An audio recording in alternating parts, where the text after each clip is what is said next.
자네가 매일 아침 10개의 달걀을 바구니에 넣고 저녁에 9개만 꺼낸다면 어떻게 되겠나? 그러자 이 청중이 질문자가 얘기를 합니다. 머지않아 바구니가 가득 차서 넘칠 겁니다. 라카다가 다시 질문합니다. 왜 그런가? 이 청중이 다시 대답을 하죠. 매일 바구니에 달걀이 하나씩 쌓이니깐요. 그러자 아카드가 다시 질문합니다. 그런데 왜 자네의 지갑은 텅 비었나? 이 청중이 대답을 못하죠. 앞서 말한 조언입니다. 부자가 되는 방법은 버는 것보다 적게 쓰면 됩니다. 그러면 언젠간 지갑이 넘칠 겁니다. 이 바빌론의 왕이 이 아카드를 부릅니다. 이 현재의 아카드, 과거의 아카드 말고 이 바빌론 최고의 부자가 된 아카드를 왕이 부릅니다. 불러서 질문을 하는 거죠. 자네는 어떻게 그렇게 부자가 되었나? 라고 질문을 하고 자네가 부자가 된 방법을 이 시민들에게 좀 알려줬으면 좋겠다. 라고 말을 하는 거죠. 아카드에게 부탁을 하는 겁니다. 그러자 이 아카드가 흔쾌히 알겠다고 얘기를 하면서 먼저 어떻게 보면 일기교육생을 받는 거죠. 일기교육생을 받아서 부자가 되는 방법을 알려주기 시작합니다. 아카드는 이 광장에 첫 번째로 선발된 사람들을 모아놓고 부자가 되는 7가지 비결을 얘기를 해줍니다. 아카드가 해준 첫 번째 비결은 이미 앞서 얘기한 것에 나옵니다. 버는 것의 10%를 저축하라는 조언이죠. 이 모인 사람들이 아카드에게 질문을 합니다. 왜 우리의 지갑은 텅 비었고 당신의 지갑은 꽉 차 있는지 이렇게 질문을 합니다. 그러니까 아카드가 이렇게 반문을 합니다. 자네가 매일 아침 10개의 달걀을 바구니에 넣고 저녁에 9개만 꺼낸다면 어떻게 되겠나? 그러자 이 청중이 질문자가 얘기를 합니다. 머지않아 바구니가 가득 차서 넘칠 겁니다. 아카드가 다시 질문합니다. 왜 그런가? 이 청중이 다시 대답을 하죠. 매일 바구니에 달걀이 하나씩 쌓이니깐요. 그러자 아카드가 다시 질문합니다. 그런데 왜 자네의 지갑은 텅 비었나? 이 청중이 대답을 못하죠. 앞서 말한 조언입니다. 부자가 되는 방법은 버는 것보다 적게 쓰면 됩니다. 그러면 언젠간 지갑이 넘칠 겁니다. 아카드는 이렇게 말합니다. 지갑에 10개의 동전이 들어있다면 9개만 꺼내 쓰게. 그러면 금방 지갑이 두둑하게 될 걸세. 우습게 생각하지 말게. 진리는 언제나 단순한 법이야. 자, 이제 아카드는 두 번째 비결을 알려줍니다. 두 번째, 씀씀이를 관리하라. 첫 번째 질문에서 연결되는 이야기입니다. 이런 거죠. 하고 싶은 게 많은데 어떻게 10%를 저축하냐 이겁니다. 이 사람들의 말은 버는 돈을 다 써도 먹고 살기가 힘든데 어떻게 10%를 저축할 수가 있나요? 이렇게 묻는 거죠. 아카드한테. 아카드는 단호하게 얘기를 하죠. 살아가는데 없어서는 안 되는 필수 비용을 제외하고는 최대한 적게 쓰라는 거죠. 쓰는 것을 줄이지 않으면 부자가 될 수 없다고 말하죠. 반드시 써야 하는 필수 비용과 90% 안에서 쓸 수 있는 것만 쓰고 나머지는 지워버리고 쓸데없는 욕망이라고 생각해야 합니다. 예산을 세우라는 거죠. 무분별적으로 쓰다 보면 예산이 초과됩니다. 그리고 요즘에는 신용카드 덕분에 더 그렇죠. 제가 이전에 돈의 심리학이라는 책에서 이런 내용이 나옵니다. 버는 돈만큼 중요한 게 쓰는 돈도 중요하죠. 그에 대한 내용이 잘 나온 책이 돈의 심리학이란 책인데요. 그 책과 이 책의 말하는 메시지 중에 겹치는 부분이 많습니다. 버는 돈보다 적게 써야 된다. 부자가 되는 비결은 그것뿐이란 거죠. 어쩌면 그 책의 저자도 바빌론 부자들의 돈 버는 지혜 이 책을 읽었는지도 모르겠네요. 어쨌든 그 책에도 그 저자는 버는 돈보다 적게 쓰라고 말합니다. 그러면서 리안나의 이야기를 예로 들죠. 리안나가 얼마나 돈을 많이 벌겠습니까? 엄청난 돈을 벌겠죠. 근데 그런 리안나조차 파산을 했다고 하죠. 그러면서 자신의 자금을 관리해주던 변호사를 고발하죠. 리안나의 말은 그거겠죠. 당신이 돈을 관리했는데 내가 파산이 됐다. 그러니까 뭐 당신 때문이다. 뭐 이런 말이겠죠. 그러자 그 변호사가 한 말이 아주 멋있습니다. 변호사가 리안나한테 이렇게 말합니다. 버는 돈보다 더 많이 쓰면 곧 파산할 거라는 사실을 꼭 말해줘야 하나요? 이렇게 말하죠. 리안나는 돈을 많이 벌었지만 그거보다 더 많이 썼다는 겁니다. 그렇게 많이 버는 사람도 이 지출을 통제하지 못하면은 파산하게 되는 거죠. 이 지출은 우리가 확실하게 통제할 수 있는 부분입니다. 월급은 사실상 내가 통제하기가 힘들죠. 컨트롤하기가 힘듭니다. 내가 월급을 더 받고 싶다고 해서 더 받을 수가 없죠.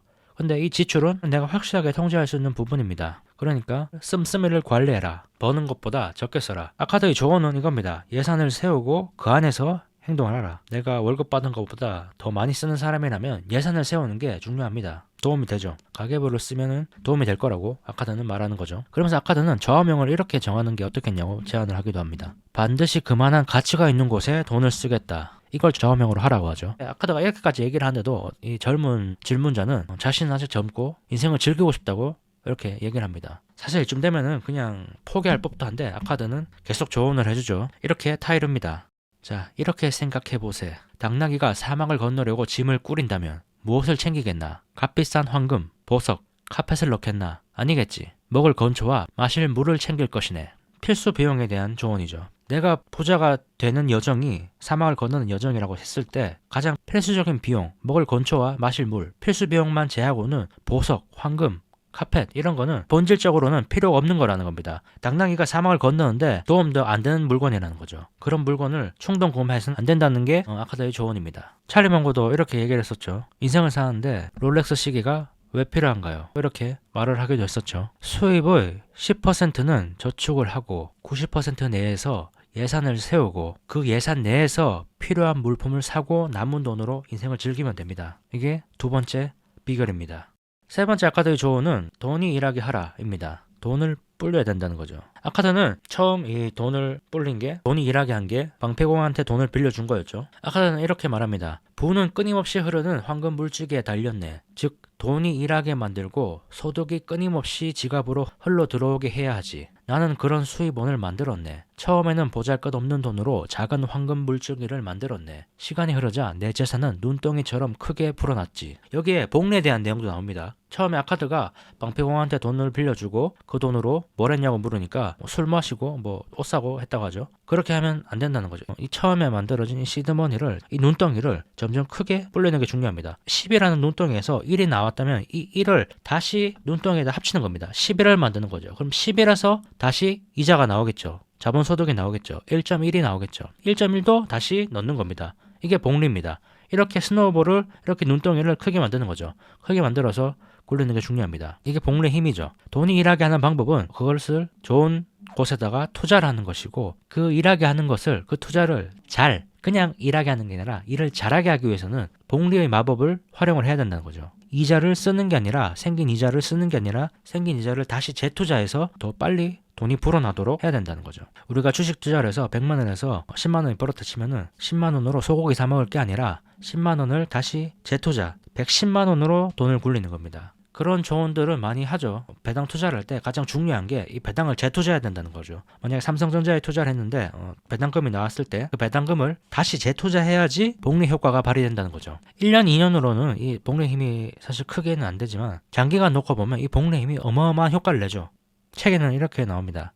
초원의 양들이 새끼를 낳듯이 돈이 돈을 벌도록 해야 하네. 복리까지 적용하면 이렇게 되겠죠. 양이 새끼를 낳았을 때 그 양의 새끼를 잡아먹거나 파는 게 아니라 그 양도 커서 새끼를 낳도록 그렇게 하는 거겠죠. 네 번째 조언은 돈을 잃지 말고 지켜라. 위험한 곳에 투자를 하지 말라는 거죠. 잘 아는 곳에 투자를 해야 된다는 게 네 번째 비결입니다. 어떤 사업에 투자를 하든지 먼저 그 사업의 수익성, 그 사업이 잘 됐을 때 수익성보다 더 중요한 게 그 사업의 위험성을 먼저 파악하는 게 중요하죠. 아카드는 적은 돈이라고 절대 쉽게 투자를 해서는 안 된다고 말합니다. 적은 돈도 지키지 못하는데 어떻게 큰 돈을 지키겠냐는 말이죠. 아카드의 조언을 정리하면 이렇습니다. 첫 번째, 원금을 안전하게 지킬 수 있고 필요할 때 원금을 되찾을 수 있는 곳, 적절한 이익을 볼 수 있는 곳에 투자를 해야 합니다. 그래야 돈을 지킬 수 있죠. 그리고 이렇게 하기 위해서는 잘 아는 사람한테 조언을 구해야 되죠. 보석 투자를 하려고 하는데 벽돌공한테 질문을 해서는 안 된다는 겁니다. 다섯 번째는 집을 사라고 합니다. 아카드의 말은 이겁니다.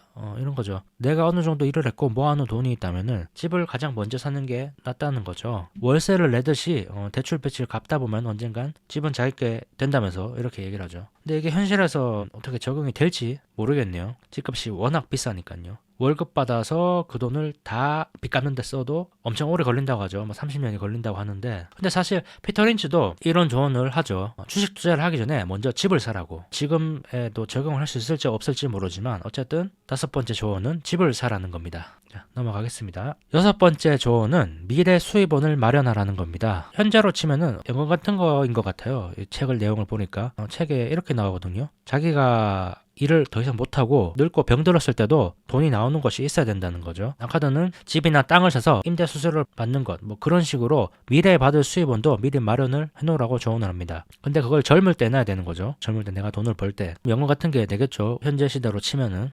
일곱 번째 조언은 돈을 버는 능력을 키워라입니다. 아카드는 어릴 적 경험을 얘기하면서 이렇게 말합니다. 자기도 푼돈을 받던 점토판에 글을 새기던 필경사였다면서 말이죠. 그때 아카드는 이렇게 생각을 했습니다. 자신보다 더 많이 버는 필경사를 보면서 자신도 저 사람처럼 돈을 많이 받는 필경사가 돼야겠다고 다짐을 했다고 합니다. 이 일곱 번째 원칙도 상당히 중요한 책에서 강조하는 원칙입니다. 돈을 버는 능력을 키워라는 것은 내가 하는 일을, 지금 하는 일을 잘하라는 거죠. 생업, 자신이 하는 직업보다 투자나 이쪽에 신경을 더 많이 쓰는 사람들이 가끔 있죠. 그런 사람들한테 이렇게 얘기를 하는 겁니다. 가장 좋은 방법은 투자 수익을 올리는 것보다 지금 내가 하는 일에서 내가 인정을 받아서 거기서 나오는 월급이 보상이 많게 하는 게 가장 중요하다는 사실을 말해주는 거죠. 이렇게 아카드는 사람들한테 7가지 조언을 해줍니다. 부자가 되는 7가지 비결을 알려주죠. 이게 핵심이죠. 첫 번째, 저축을 시작하라. 는 것은 버는 돈의 최소한 10%는 저축을 하라는 거죠. 그리고 두 번째, 씀씀이를 관리하라. 는 거는 필수적인 소비 빼고는 나머지는 최대한 줄이라는 거죠. 예산을 관리해서 그 범위 안에서 소비를 하라는 거죠. 세 번째, 돈을 불려라. 돈이 일하게 하라는 거죠. 투자를 해야 된다는 겁니다. 그리고 그 투자를 할 때는 네 번째가 중요하죠. 돈을 잃지 말고 지켜라. 안정적인 투자에만, 확실한 투자처에만 투자를 해야 된다는 거죠. 다섯 번째, 집을 사라. 집을 살 수 있으면 좋겠죠. 당연히. 그리고 여섯 번째, 미래 수입원을 마련하라. 다른 말로 노후 대비를 하라. 연금을 들어라. 뭐 이런 게 되겠네요. 그리고 일곱 번째, 마지막, 돈 버는 능력을 키워라. 다른 말로 하면은 내가 지금 현재 하는 본업에서 거기서 능력을 인정받아라가 되겠네요. 이렇게 7가지만 알아도 이 책의 거의 한 70%는 본셈입니다. 이 돈 버는 지혜라고 하면은 이 7가지가 답니다, 사실. 그리고 나머지 내용들도 있는데 그 내용들은 돈을 뭐 관리하는 방법이라든지 돈에 대한 자세, 돈에 대한 태도 이런 내용인데요. 그 중에서 이제 제가 몇 가지를 뽑아봤습니다. 아카드는 이 사람들과 이런 주제로도 얘기를 합니다. 어떤 주제냐면 이런 거죠. 행운이 나를 찾아오게 할 수 있을까? 다른 말로 하면은 행운을 내가 컨트롤할 수 있을까? 또 다른 말로는 내가 성공을 했다면은 그게 행운 덕분일까? 내 실력 덕분일까? 내가 실패를 했다면은 그게 내 실력 덕분일까? 나의 불운 덕분일까? 행운이 찾아오지 않아서 실패를 한 것일까? 라는 주제를 가지고 광장에서 토론을 하는 이야기도 나옵니다. 여기에 대해서 한 사람이 자신의 경험을 이야기해 줍니다. 자신이 실패한 경험이죠. 그 사람의 이야기는 요약을 하면 이렇습니다.